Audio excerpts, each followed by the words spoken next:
نحمده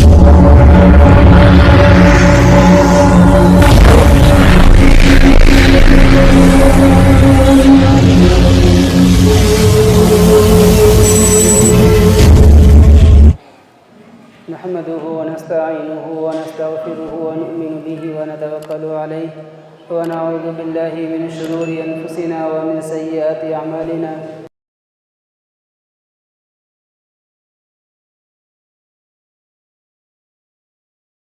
لا شريك له وأشهد أن سيدنا ومولانا محمدا عبده ورسوله صلى الله على النبي الأمي محمد وعلى آله وصحبه أجمعين.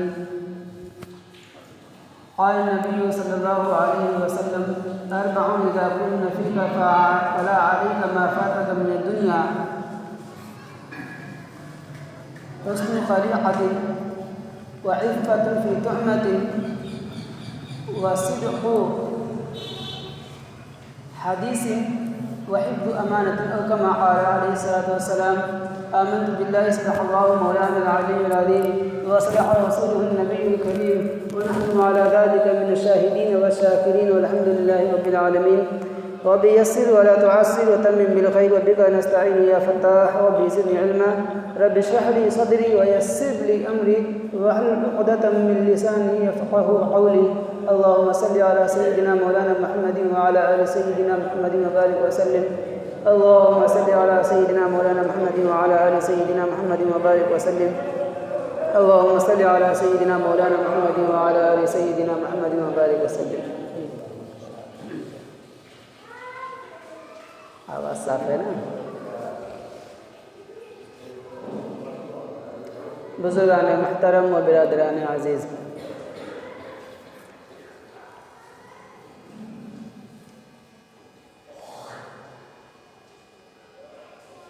ابھی جو حدیث پڑھی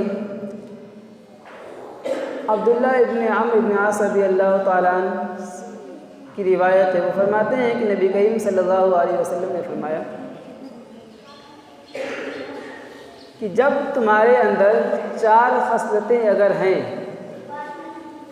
اور 4 عادتیں اگر ہوں تو پھر دنیا کی کوئی اور چیز تمہیں نہ ملے، نعمت نہ ملے، تو تمہارا کوئی نقصان نہیں، کوئی حرج نہیں. تمہارے خیر کے لیے اور تمہاری بھلائی کے لیے یہ 4 چیزیں کافی ہیں. نمبر 1 اس میں سے ہے کہ امانت کی حفاظت، کہ اگر تمہارے پاس کسی کی امانت ہو تو اس کی حفاظت کرو. نمبر 2 ہے بات کی سچائی، کہ جو بھی بولو سچ بولو، سچ کو لازم پکڑو. اور تیسری چیز ہے حسن اخلاق، اچھے اخلاق. اور چوتھی چیز حلال رزق، تمہارا لقمہ حلال پاکیزہ رزق. فرمایا کہ یہ 4 چیزیں اگر یہ 4 خصلتیں تمہارے اندر ہیں تو پھر دنیا کی اور کوئی نعمت نہ بھی ملے تو تمہارا کوئی نقصان نہیں ہے. یہ 4 چیزیں تمہاری خیر بھلائی کے لیے کافی ہیں. ان 4 چیزوں میں سے جو پہلے بیان فرمایا ہے وہ ہے حسن اخلاق. اخلاق کی اچھائی ہے، اخلاق اچھے ہونے چاہیے.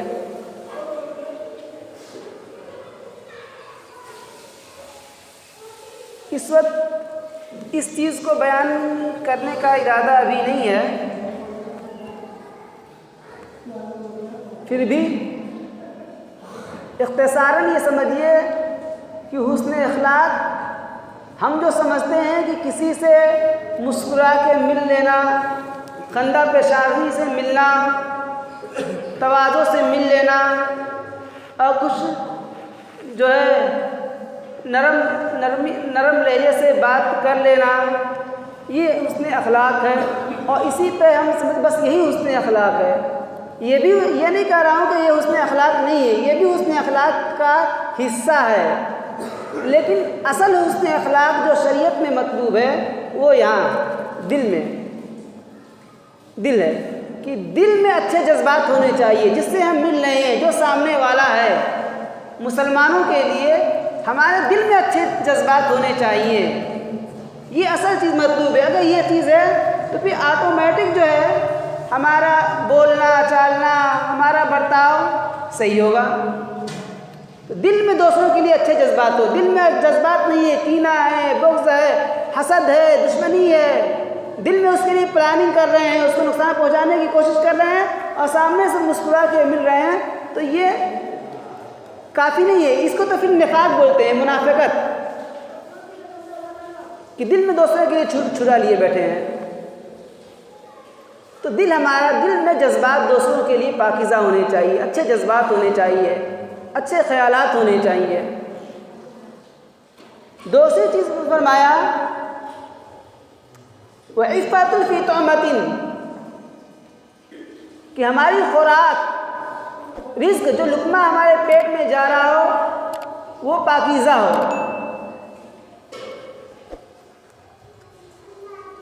اور آج اسی سلسلے میں عرض کرنا ہے جو ہمیں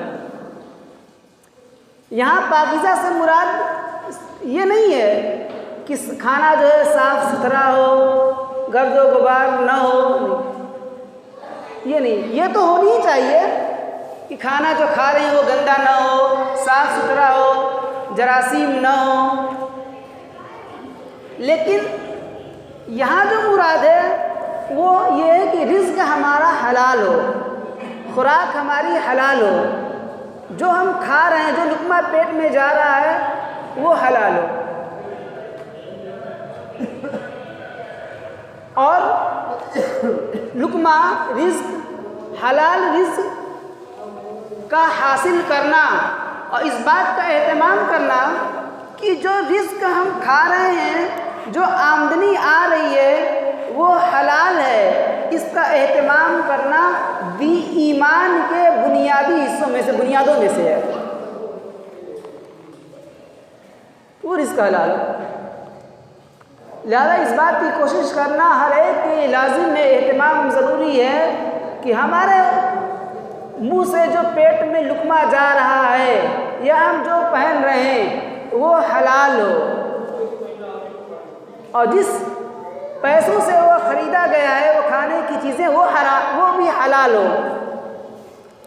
حلال ہونے کی چیز نہیں کہ وہ بس کھانے والی چیز حلال ہو، وہ مردار نہیں کھا رہے ہیں، کتا نہیں کھا رہے ہیں تو لہذا ہم تو دال چاول کھا رہے ہیں، یہ حلال نہیں، یہ بھی حلال چیز بھی حلال ہونی چاہیے۔ جن پیسوں سے خریدا گیا ہے وہ پیسے بھی حلال ہونے چاہیے، اور جس طریقے سے خریدا وہ چیز حاصل کی گئی ہے وہ طریقہ بھی حلال ہونا چاہیے۔ اور اس کی اہمیت ہے، یہ بنیادوں میں سے ہے۔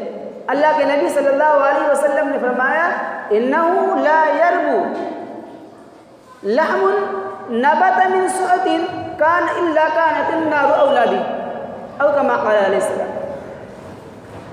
کہ انسان کے جسم اور انسان کے اندر جو گوشت ہے، وہ گوشت اگر حرام کھانے سے، حرام خوراک سے بنتا ہے تو یہ بنا ہوا یہ باڈی جو ہے یہ جہنم کی زیادہ مستحق ہے، یہ جہنم میں جائے گی۔ کیوں؟ انسان جو بھی کھا رہا ہے، چاہے وہ حلال کھا رہا ہو چاہے وہ حرام کھا رہا ہو، اس سے انسان کی باڈی میں جانے کے بعد اس سے گوشت بنتے ہیں، ہڈیاں بنتی ہیں، خون بنتا ہے، توانائی اور قوت حاصل ہوتی ہے، تو اس کے نشو و نما ہوتی ہے، اس کا جسم اور باڈی جو ڈیولپ کرتا ہے۔ تو فرمایا کہ حرام کھانے سے، حرام کمائی سے، حرام خوراک سے اگر یہ چیز ہے تو پھر یہ جہنم کی زیادہ مستحق ہے کہ وہ جہنم میں جائے۔ اس لیے اس بات کا اہتمام کرنا ضروری ہے کہ ہماری جو خوراک ہو، ہمارا جو پہن لباس ہو، یہ حرام نہ ہو، حلال ہو، اور اس بات کا اطمینان ہو کہ یہ حرام نہیں ہے، حلال ہے۔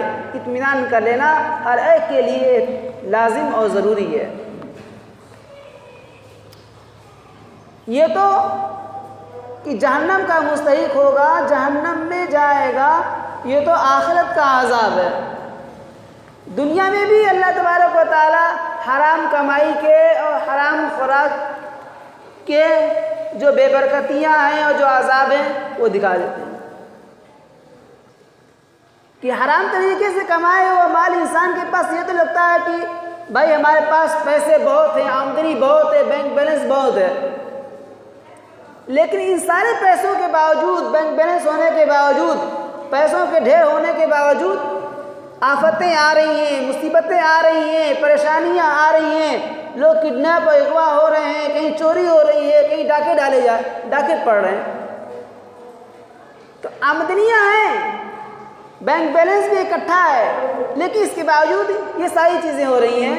یہ کس چیز کی وجہ سے ہے کہ ہم اپنے کھانے میں، خوراک میں اور رزق میں اس بات کا اہتمام نہیں کیے ہوئے ہیں کہ یہ حلال ہے یا حرام ہے، اور حلال ہونے کا اہتمام نہیں کرتے کہ پاکیزہ ہو۔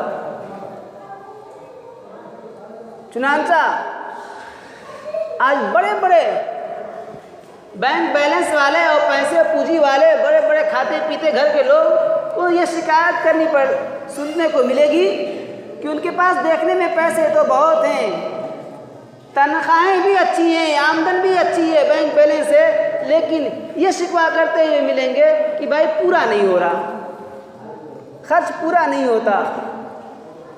کیوں پورا نہیں ہوتا؟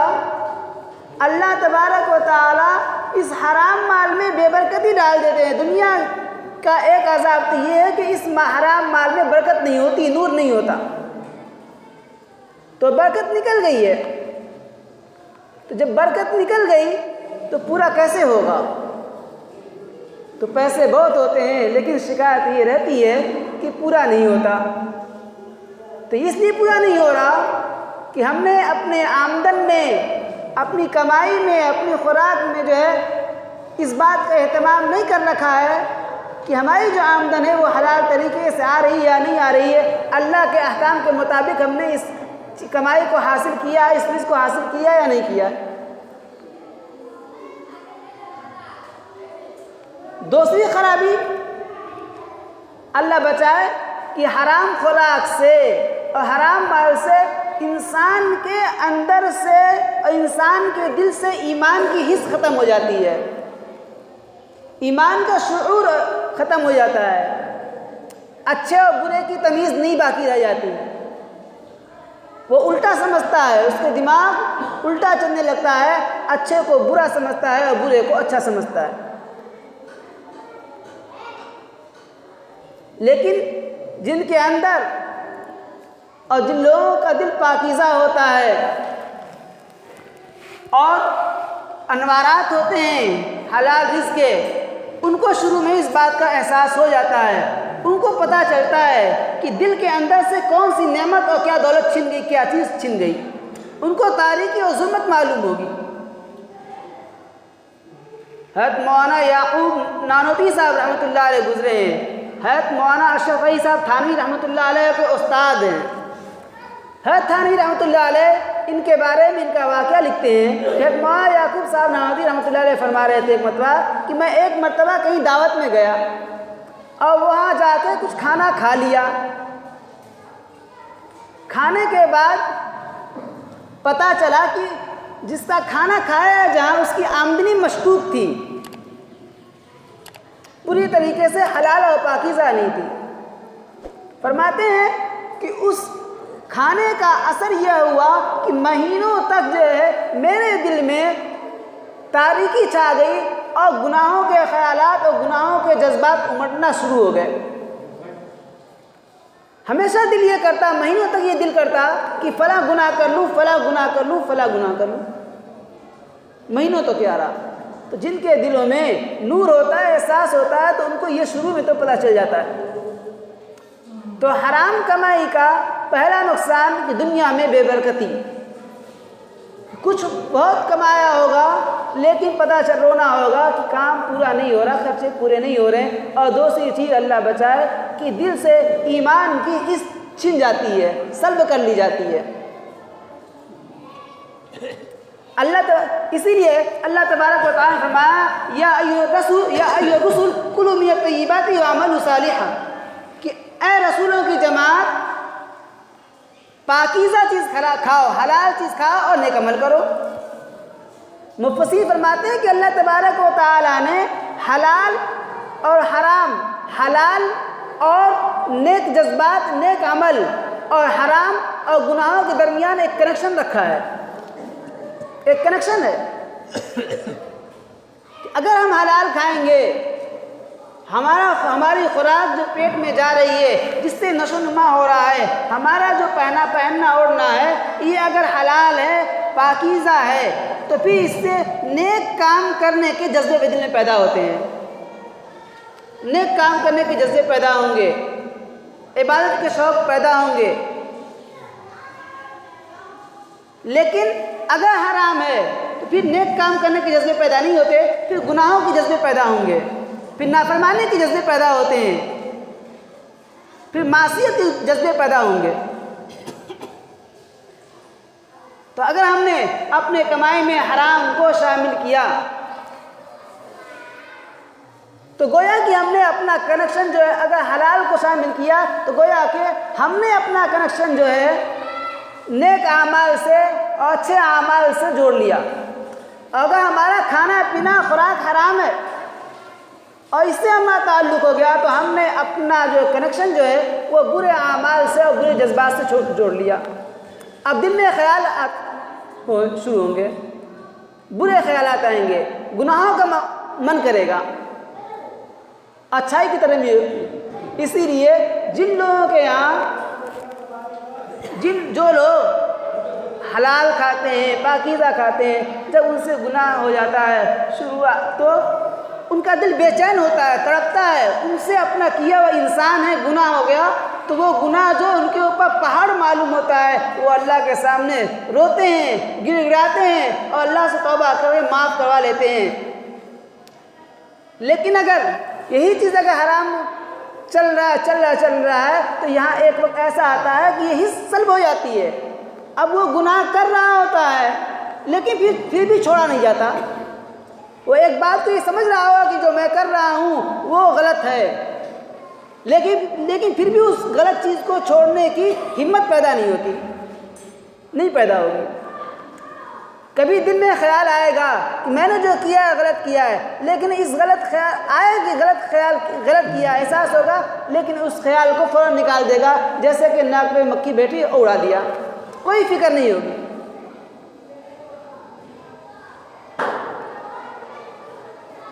یہ حرام کمائی کی ایک دنیاوی عذاب یہ بھی ہے۔ تو پہلی چیز تو مال میں بے برکتی، رزق میں بے برکتی۔ دوسری چیز گناہوں کا جذبہ پیدا ہونا، ایمانی حس کا مٹ جانا، نور کا ختم ہو جانا اور تاریکی اور ظلمت کا دل میں آ جانا، دل کا سیاہ ہو جانا۔ تیسری چیز اللہ کے نبی صلی اللہ علیہ وسلم نے فرمایا کہ بعض لوگ ایسے ہوتے ہیں جو پراگندہ بکھرے بال والے ہوتے ہیں، جس بھی میلا کچیلا ہوتا ہے اور اللہ کے سامنے بڑی لجاجت سے اور بڑی عاجزی سے یا اللہ میرا کام کر دیجئے، یا رب کہہ کے پکار رہے ہوتے ہیں، بڑی عاجزی سے گر گرا رہے ہوتے ہیں، لیکن حال یہ ہے کہ ان کا کھانا جو ہے وہ حرام ہے اور ان کا جسم حرام کھا کر جو ہے پرورش پایا ہوا ہے، ان کا جو لباس ہے وہ حرام ہے، تو پھر ان کی دعائیں کیسے قبول ہوں؟ اللہ کے نبی صلی اللہ علیہ وسلم۔ تو تیسرا نقصان اور عذاب دنیا کا یہ ہے کہ جن کے مال میں اور کمائی میں حرام کی آمیزش ہوگی،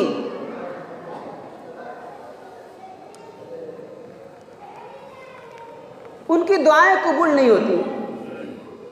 پھر آدمی کو یہ کہتے ہوئے سنیں گے کہ پریشانی آئی ہوئی، مصیبتیں آئی ہوئی ہیں، دعائیں ہم بہت کر رہے ہیں لیکن قبول نہیں ہو رہی، دعائیں تو بہت کرتے ہیں لیکن قبول نہیں ہو رہی، نمازیں پڑھ کے دعائیں کر رہے ہیں، تہجد پڑھ کے دعائیں کر رہے ہیں، صلاۃ الحاجت پڑھ کے دعائیں کر رہی ہیں، لیکن معلوم نہیں کیوں قبول نہیں ہو رہی۔ قبول اس لیے نہیں ہو رہی کہ ہمارا کھانا حلال نہیں ہے، ہمارا پینا حلال نہیں ہے، ہماری کمائی میں اور ہماری آمدنی میں حرام کی آمیزش اور ملاوٹ ہے، تو پھر کیسے قبول ہو؟ تو 3 نقصان تو یہ ہو گئے دنیا کے.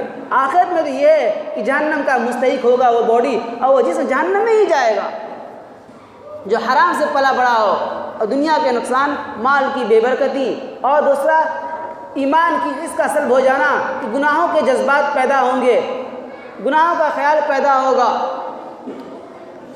اور نیکیوں سے عبادت سے دل ختم ہو جائے گا. اور تیسرے چاہے کتنی بھی دعائیں کر لیں دعائیں قبول نہیں ہوتی.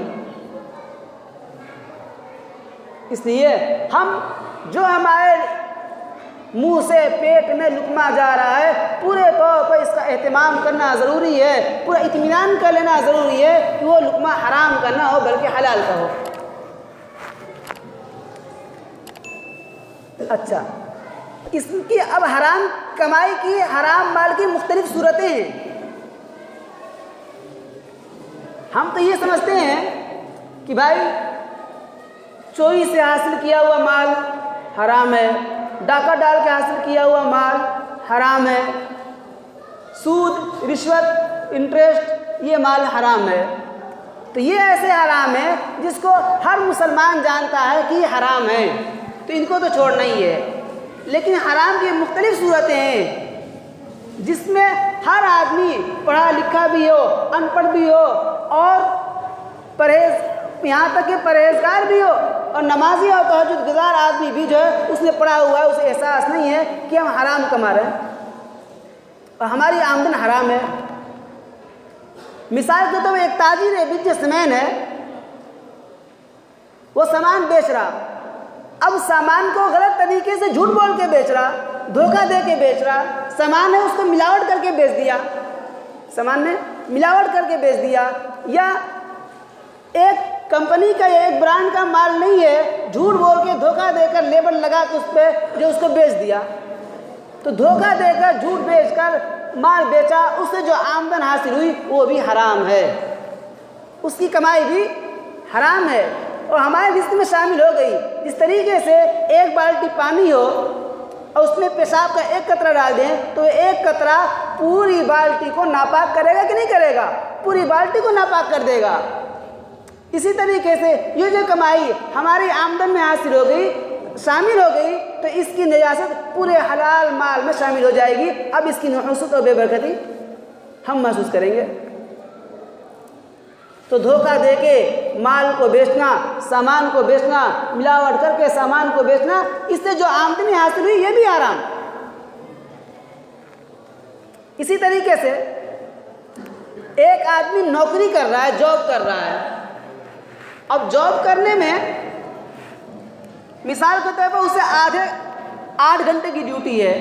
اب وہ 8 گھنٹہ دے نہیں رہا ہے، کام چوری سے کام کر رہا ہے، جا رہا ہے لیٹ میں، آ جا رہا ہے پہلے، اور اس میں سے بھی کچھ ٹائم بچا کر کے جو ہے اپنے پرسنل کام کر رہا ہے ڈیوٹی کے کام میں. تو اتنے وقت کی جو تنخواہ اس کی ہے وہ حرام ہے. جو تنخواہ اس وقت کی بنے گی وہ حرام ہے.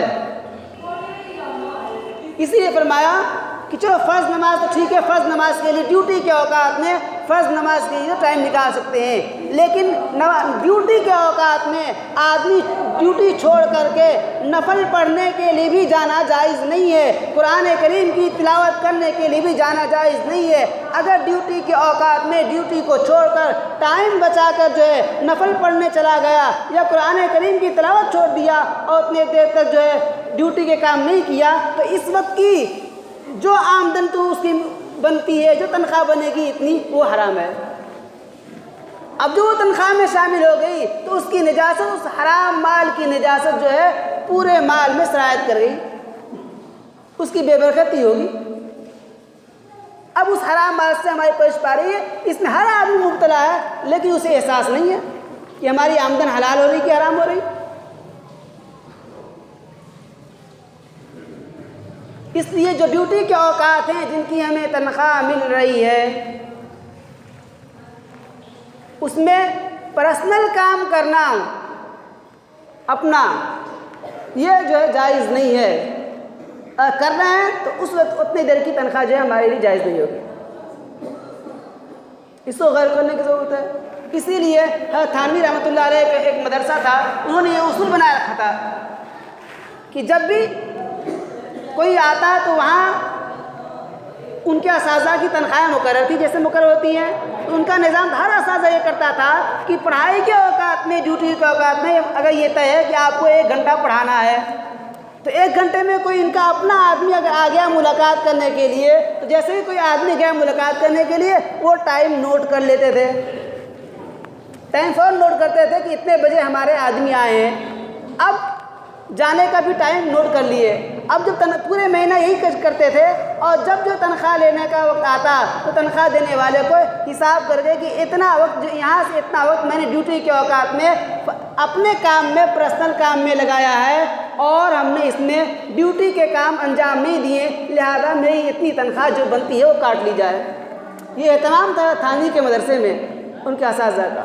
کیونکہ اگر ہم نے حاصل کر لیا اس کو تو پھر یہ جو آمدنی ہماری اتنی بنی ہے وہ حلال نہیں ہوئی، وہ حرام ہے، اور اس سے پرورش پا رہا۔ تو یہ عام طور پر ڈیوٹی کرنے والے، جاب کرنے والے، سرکاری اسکولوں میں اور سرکاری آفسوں میں کام کرنے والے کے اندر یہ بیماری پھیلی ہوئی ہے کہ ہم وقت پورا نہیں دیتے ہیں۔ آدمی کو یہ تو یاد ہے کہ بھائی یہ حدیث یاد ہے کہ اللہ کے نبی صلی اللہ علیہ وسلم نے فرمایا آت الاجیر اجرہ قبل ان یجف عرقہ، کہ اجرت مزدور کو اس کا پسینہ سوکھنے سے پہلے مزدوری دے دو۔ یہ سب کو یاد ہے، لیکن پریشانی یہ ہے کہ ہر انسان کو اپنا حق حاصل کرنے والی حدیثیں تو یاد ہے کہ ہمارا حق حاصل ہونا چاہیے، لیکن وہ یہ نہیں جانتا کہ بھائی میرا پسینہ بہا بھی کہ نہیں بہا ہے، ہم نے حق ادا کیا بھی کہ نہیں کیا ہے، جو کام اور جو ذمہ ہمارا تھا وہ ہم نے کیا کہ نہیں کیا۔ اگر ہم نے ایمانداری سے کیا ہے تو ہم مستحق ہیں اور ہمارا حق بنتا ہے کہ ہم اپنے حق کو مانگیں، لیکن دیکھنا یہ ہے کہ ہم نے پسینہ بہایا بھی کہ نہیں بہایا، ہم نے اپنا کام، اپنی ڈیوٹی ایمانداری سے نبھائی ہے کہ نہیں نبھائی ہے۔ یہ ساری چیزیں حرام ہیں۔ اسی طرح اللہ کے نبی صلی اللہ علیہ وسلم نے فرمایا لا یحل مال امرئ مسلم الا بطیب نفس منہ، کہ کسی مسلمان کا مال اس کی خوش دلی کے بغیر جائز نہیں، حرام ہے۔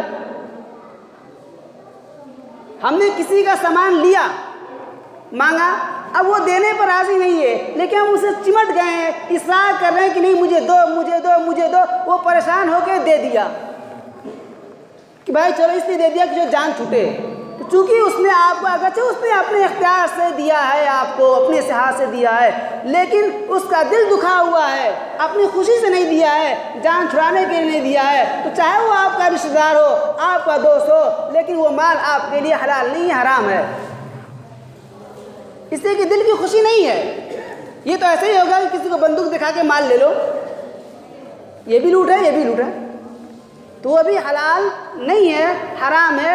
اس لیے جب تک یہ اطمینان نہ ہو جائے کہ ہم اس کا مال جو لے رہے ہیں یہ اپنے دل سے راضی ہے، خوش ہے ہمارے استعمال کرنے پر، تب تک وہ چیز حلال نہیں ہوتی، وہ چیز حرام ہے۔